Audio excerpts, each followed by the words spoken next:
Our top story at this lunchtime, Chinese President Xi Jinping starts a two-day state visit to South Korea on this Thursday. President Park Geun-hye is scheduled to hold summit talks with him later this afternoon. Topping the agenda will be efforts to curb North Korea's nuclear ambitions and Japan's shift to the right under Prime Minister Shinzo Abe.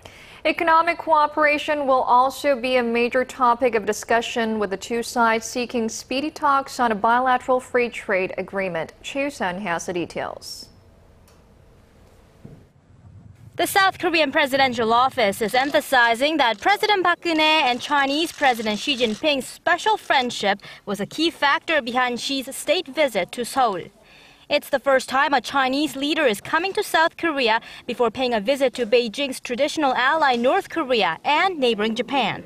Presidents Park and Xi, who first met in 2005, have made strong impressions on each other, and since taking office last year, they have met 4 times.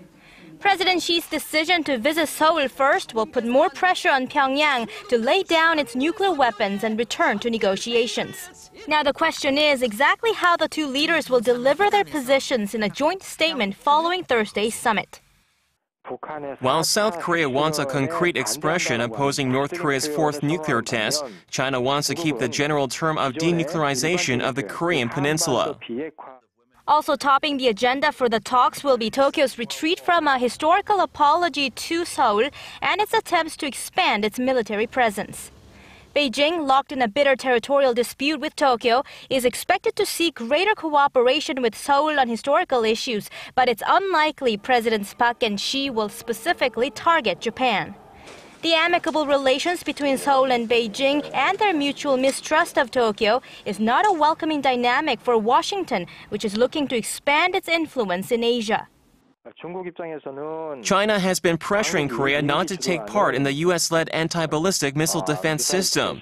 The U.S., on the other hand, has been urging Korea to take caution in participating in the China-led Asian Infrastructure Investment Bank.